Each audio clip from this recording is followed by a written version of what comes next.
परंपरा और जो इतिहास है ये तो बहुत वर्षों साल पुराना हम लोगों के यहाँ मिलता है। पद्य विधा का आरंभ सबसे पहले माना जाता है और उसके बाद गद्य विधा ही हम लोग ये जानते हैं कि कविताओं को याद करना भी सहज होता है अपेक्षाकृत गद्य के। तो उस क्रम में ये कवि सम्मेलन है और कवि सम्मेलनों में भी सर आइए, स्वागत है आपका।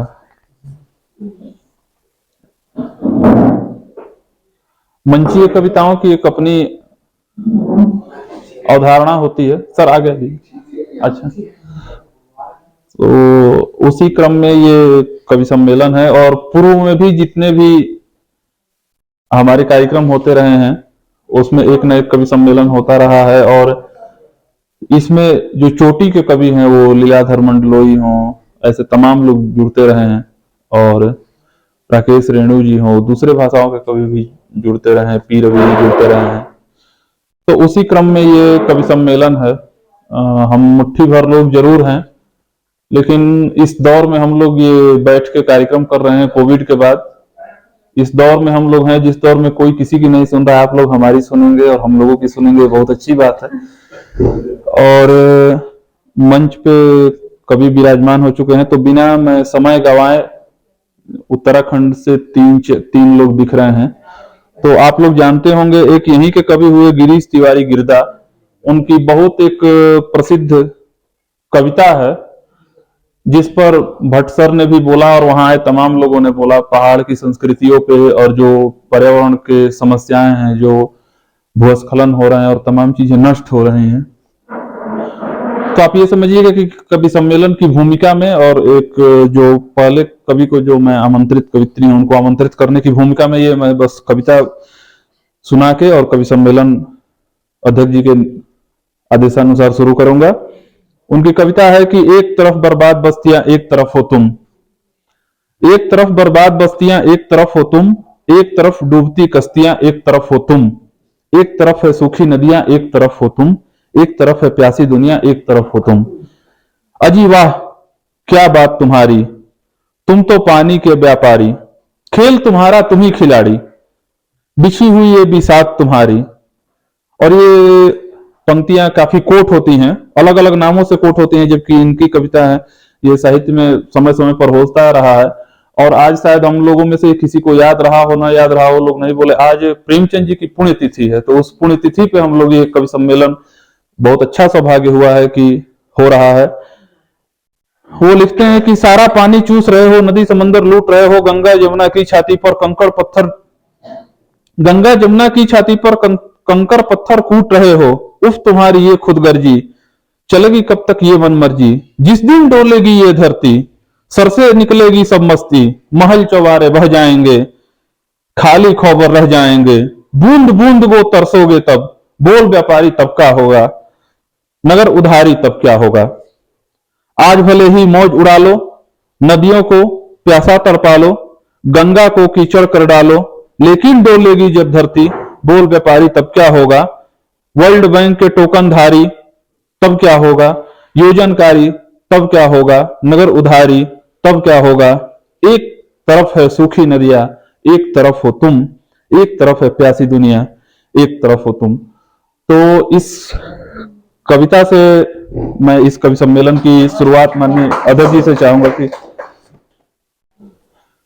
मैं पूनम मैम से निवेदन करूंगा कि इस कवि सम्मेलन के क्रम में सबसे पहले काव्य पाठ के लिए मैं आपको आमंत्रित करता हूं और 5 से 7 मिनट में हम लोग को अपनी बात कहनी है। 5:30 का समय है, 5 तो 6 साढ़े 6 बजे बिल्कुल जी ठीक जी। नमस्कार सभी साथियों को, मैं पूनम भाटिया जयपुर राजस्थान से हूँ आपके साथ और आप सभी के साथ बहुत अच्छा लग रहा है। सुबह की पहली उजली किरण सा तू, सुबह की पहली उजली किरण सा तू, मुझ में घुलता मीठी मिश्री शहद सा तू, चांद की चांदनी चमकीली चमक सा तू, मुझ में तपता रात की ठंडी रेत सा तू। हरे पेड़ पर गिरी ताजी नरम बर्फ सा तू, मुझ में बहता मदहोशी भरी जाम सा तू। मेघ मनमीत मधुर शीतल पुरवाई सा तू, मुझ में रहता सुगम सुंदर सरगम सा तू। ओस के बूंदों से भरे नीले दरिया सा तू, मुझ में बजता सुगम सरल संगीत सा तू। ईश्वरीय स्वरों से सुगंधित लोबान सा तू, ईश्वरीय स्वरों से सुगंधित लोबान सा तू, मुझ में बजता प्यारी पाक अजान सा तू। मनमोही आकर्षक जादुई खजाने सा तू, मुझ में जलता गुमसुम गरम आंच सा तू। प्रीतम प्रिय हिय में चश्मे चराग सा तू, मुझ में रचता फसाना और फरिश्ता सा तू, मुझ में रचता फसाना और फरिश्ता सा तू। धन्यवाद। शीर्षक है प्रेम और क्रांति। प्रेम पर कम लिखी जा रही हैं कविताएं, कविताएं कम पढ़ी जा रही हैं प्रेम पर। प्रेम पर कम लिखी जा रही हैं कविताएं, कविताएं कम पढ़ी जा रही हैं प्रेम पर। बहुत आसान नहीं है शायद प्रेम में होना, बहुत आसान नहीं है शायद प्रेम में होना। लिखना कविताएं प्रेम पर तो और भी मुश्किल। भला पढ़ भी कोई कैसे पाएगा उन्हें, जब कुछ भी पढ़ना होता गया हो मुश्किल लगातार। भला पढ़ भी कोई कैसे पाएगा उन्हें, जब कुछ भी पढ़ना होता गया हो मुश्किल लगातार। पता नहीं पहले प्रेम कम हुआ या पढ़ना, पता नहीं प्रेम और पढ़ने के बीच रिश्ता क्या है। पता नहीं पहले प्रेम कम हुआ या पढ़ना, पता नहीं प्रेम और पढ़ने के बीच रिश्ता क्या है। पढ़ ले कोई 2.5 अक्षर यदि प्रेम का ही, तो नहीं बन जाता प्रेमी। पढ़ ले कोई 2.5 अक्षर यदि प्रेम का ही, तो नहीं बन जाता प्रेमी, वह पंडित बन जाता है। क्रांतियों की कहानियां पढ़ पढ़ कर तो होती रही है क्रांतियां दुनिया भर में। क्रांतियों की कहानियां पढ़ पढ़ कर तो होती रही है क्रांतियां दुनिया भर में, फिर क्यों नहीं हो जाता प्रेम। प्रेम की कहानियां प्रेम की कविताएं पढ़कर फिर क्यों नहीं हो जाता प्रेम। प्रेम की कहानियां प्रेम की कविताएं पढ़कर। मैंने प्रेम किया जिसे सबसे अधिक, मैंने प्रेम किया जिसे सबसे अधिक, नहीं लिख सकी कविता, नहीं लिख सकी उस पर कोई कविता। मैं भी एकदम से कविता विरोधी ही निकली, मैं भी एकदम से कविता विरोधी ही निकली और क्रांति विरोधी भी शायद। लेकिन एक जीवन जिया मैंने प्रेम में पगा पूरा जीवन, लेकिन एक जीवन जिया मैंने प्रेम में पगा पूरा जीवन। पता नहीं क्रांति और क्या होती है। एक नई कविता मैंने लिखी है, उसका एक बार तो पाठ हो चुका है। जेएनयू के एलुमनाई का एक कार्यक्रम था, आमिर ने भी अपनी कविता पढ़ी थी, हम लोग ने भी पढ़ी थी। उस कविता में बाबा भी एक जगह आते हैं, बाबा नगार्जुन की। तो मुझे लग रहा है कि उस कविता को ही पढ़ा जाए। कविता थोड़ी लंबी है और उसका शीर्षक है अरावली की पहाड़ियों पर खिला एक शहर जेएनयू। अरावली की पहाड़ियों पर अभी संजय जी बता रहे थे कि योगिनीपुर है वो। कविता का शीर्षक है नहीं, अरावली की पहाड़ियों पर खिला एक शहर जेएनयू। वैसे इसका शीर्षक थोड़ा सा मैंने चेंज किया बाद में, उगा शहर जेएनयू किया हमने। मैं पढ़ना शुरू कर रहा हूं। इसका पहला हिस्सा है, यह जेएनयू है, यह जेएनयू है, खिड़कियों और बंद दरवाजों का खुलता हुआ एक नया शहर। यह जेएनयू है, खिड़कियों और बंद दरवाजों का खुलता हुआ एक नया शहर, अरावली की पहाड़ियों पर बसा हुआ एक गरम शहर, वह शहर जिसे बनाया था बड़े बड़े दानिशों और मनसबदारों ने, 20वीं सदी का एक उभरता हुआ शहर, साझी संस्कृति और विरासत का शहर, गांधी और नेहरू के सपनों का शहर, बौद्धिक विमर्शों का शहर, शहर जिसे सजाया गया था लाल लाल बैगनविलियों के फूलों से, गुलमोहर और अमलतास के साथ ही जामुन, इमली और पथरीली पहाड़ियों से। इसका दूसरा हिस्सा है, कहते हैं कई बसंत आए और गए इस शहर में, कहते हैं कई बसंत आए और गए इस शहर में, शरद भी आकर गुजर गया, शरद भी आकर गुजर गया, नीलगिरी ढाबे पर अमलतास के पीले फूल लहराए, पेरियार का गुलमोहर झरता रहा धीरे धीरे, बैगनविलियों ने भी कभी आलस नहीं किया, बैगनविलियों ने भी कभी आलस नहीं किया, फिर यह धूल भरी आंधी आई कहां से,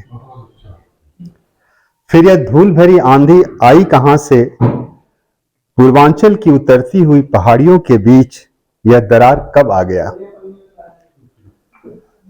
पूर्वांचल की उतरती हुई पहाड़ियों के बीच यह दरार कब आ गया, हैरान परेशान बाबा नागार्जुन ने एक दिन भिनसरे पूछा प्रोफेसर मैनेजर पांडे से। जैसे पांडे जी यहाँ वाचस्पति जी कहाँ ठहरते थे, जेल में जाते थे तो पांडे जी यहाँ 15 दिन 20 दिन रुकते थे और सड़क पर घूमते थे।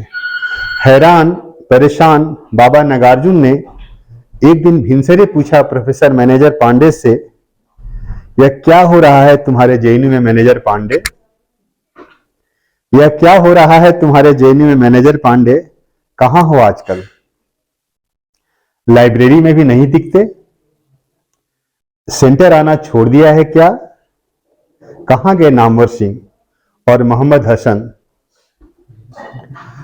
अब कभी केदारनाथ सिंह भी नहीं दिखते, और असलम साहब की मजार कहां है छोटे रुस्तम भाई, अब बासी भात में खुदा का साझा कौन लिखेगा, अब बासी भात में खुदा का साझा कौन लिखेगा, क्या छपता है हंस अभी गली नंबर 2 से, क्या छपता है हंस अभी भी गली नंबर 2 से, कौन देखता है उसे, राजेंद्र यादव, संजीव, क्या जेएनयू के स्कॉलर्स अभी जाते हैं वहां, या वे भी खेलने लगे हैं अब नए दरबार का खेल, अब तुम्हारा जेएनयू उजड़ रहा है मैनेजर पांडे, सूखने लगे हैं इमली और बैर के पेड़, अब जेएनयू की सड़कों पर नहीं दिखते प्रभात पटनायक, रोमिला थापर, योगेंद्र सिंह और कपिल कपूर, अब मुनीस रजा भी नहीं आते हैं झांकने अपना विश्वविद्यालय, अब विद्या पथ पर भी नहीं दिखते विमला प्रसाद, और नहीं सुबह सुबह कंधे पर झोला लटकाए पैदल आते सीपी भामरी, क्या सेंटर की तरफ झाड़ियों के बीच से जाने वाले बचे हैं वे रास्ते, या धुआं छोड़ती गाड़ियों ने मिटा दिया है उन्हें, जिसे बनाया था कभी ज्ञान की दुनिया के नए राहगीरों ने। मैं पूछना जरूर चाहूंगा कि वे कौन हैं इस नए गढ़ के मनसबदार, वे कौन हैं इस नए गढ़ के मनसबदार, कहां से आए हैं और किस लिए बैठे हैं ये दानिशों की इस धरती पर, काम क्या है इनका, काम क्या है इनका, कौन निकालेगा अब पारसारथी की पहाड़ियों से कौन निकालेगा पारसारथी की पहाड़ियों में उग आए नए कांटे, और खुले रंगमंच पर अब कब जमेगी ड्रामा क्लब की रंगशाला। इतने उदास क्यों हो मैनेजर पांडे, मत रखना इस बार झेलम लॉन में मेरी कविताओं का पाठ। बाबा एक बार बहुत गुस्सा गए थे, पांडे जी ने कहा था कि जेएनयू आपको बुलाने वाला है, शायद जेएनयू ने नहीं बुलाया, तो कहा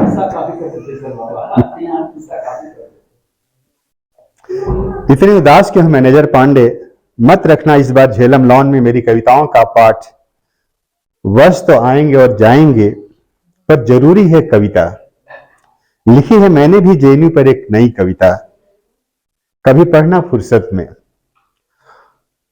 और अगर कभी कोई कार्यक्रम हो तो बुला लेना अपने पथरीले शहर में, जहां शाम के धुंधलके में उड़ते हैं कई मोर, धुंधलाई पहाड़ियों में लगती है अलसाए बादलों की एक लंबी दौड़, जो यहां लग रही थी। बाबा टहलते थे तो कई बार बात होती थी तो चर्चा करते थे, तब हमें पता नहीं था कि ये जहरी खाल की बात हो रही है। चकित है नए बाल वृंद और चकित है उनके इतराते होठ, तो यही है जेएनयू। पथरीली पहाड़ियों पर उगा हुआ एक नया पथरीला शहर जेएनयू, नई सदी का इंकलाबी गीत गाता जेएनयू, आधा भारतीय तो थोड़ा ठेठ, आधा भारतीय तो थोड़ा ठेठ, थोड़ा पश्चिमी तो आधा कस्बाई।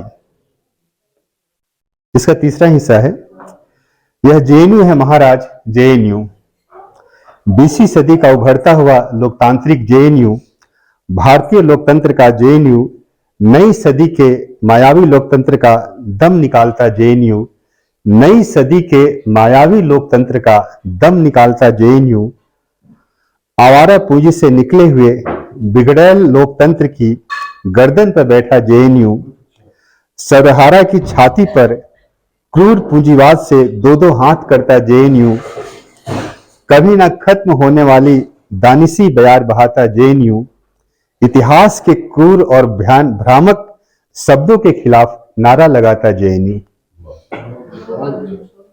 कहते हैं इसकी कोख से पनपेगा एक दिन 20वीं सदी का एक जिन्न, कहते हैं इसकी कोख से पनपेगा एक दिन 20वीं सदी का एक जिन्न, मायावी जिन्न, एक जादुई जिन्न, जिन्न जिसकी उंगलियों में होगी दुनिया को बदलने की कला, जिसकी उंगलियों में होगी दुनिया को बदलने की कला। यह कला ही तो है मित्रों नई सदी की एक नई कला, फुफकारती, दुत्कारती, लहराती, रॉकेट जितनी ऊंचाई ऊंची कला, जिसका जाना तो तय है पर वापसी नहीं। क्या गरम शहर उसे फिर लौटा पाएगा किसी दिन, या जिन वह क्या करेगा? जिन जिसकी जान अटकी है मदारी के डमरू में, बाबा के त्रिशूल में, तुलसी की मानस स्थली गंगा घाटी में।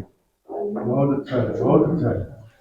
चौथा हिस्सा है, कहते हैं सदियों से भाग रहा है जिन, भाग रहे हैं बाबा, भस्मासुर, त्रिशूल।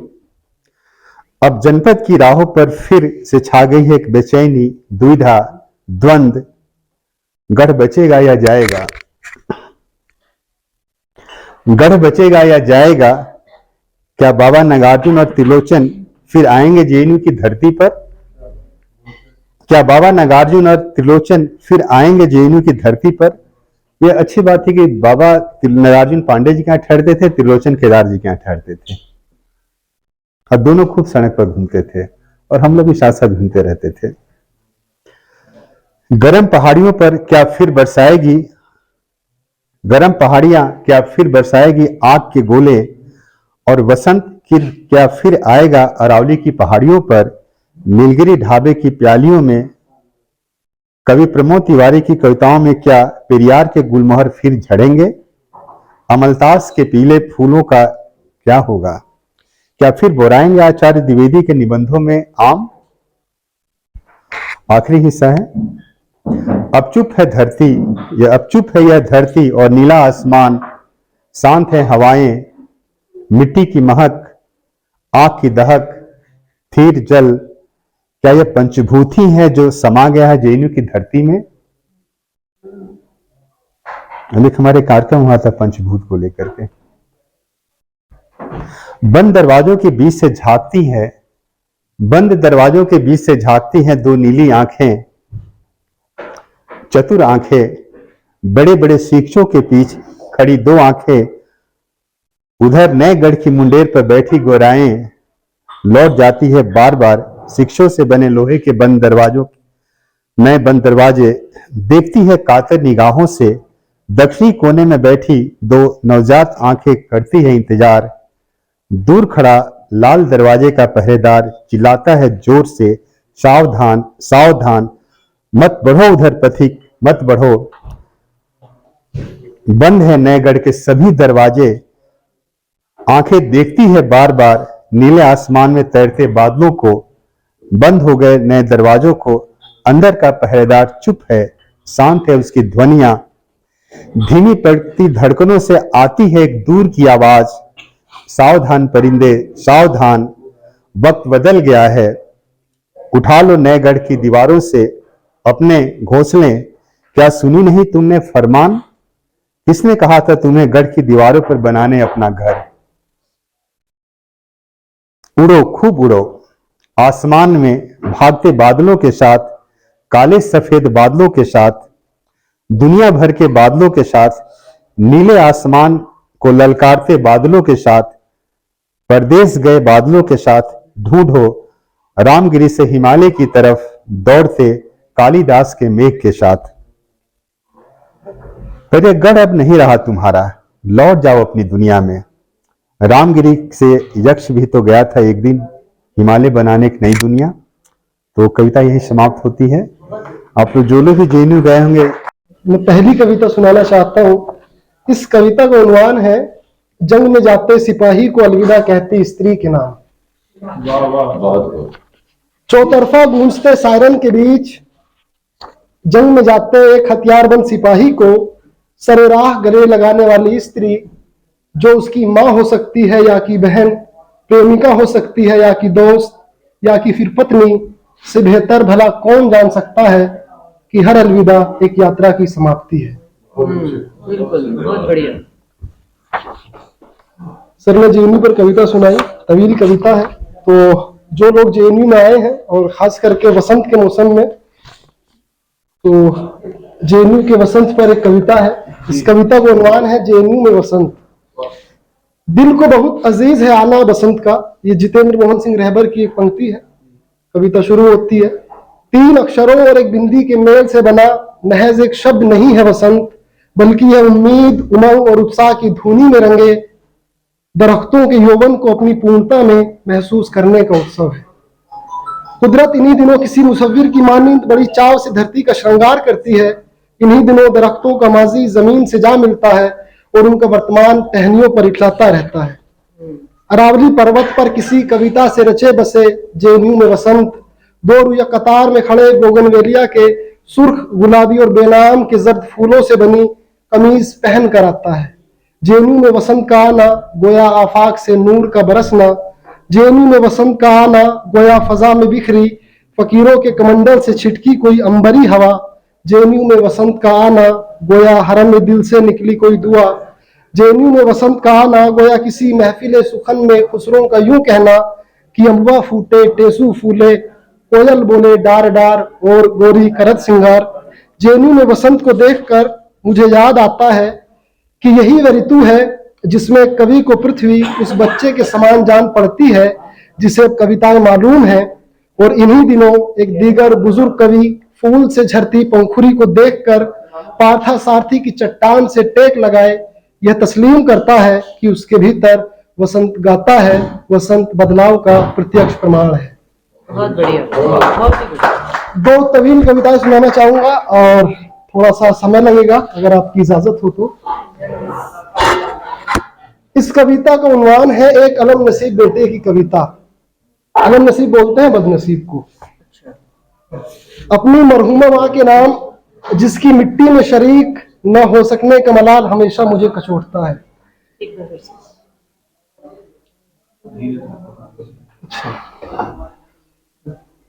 इस कविता का उन्वान है एक अलम नसीब बेटे की कविता।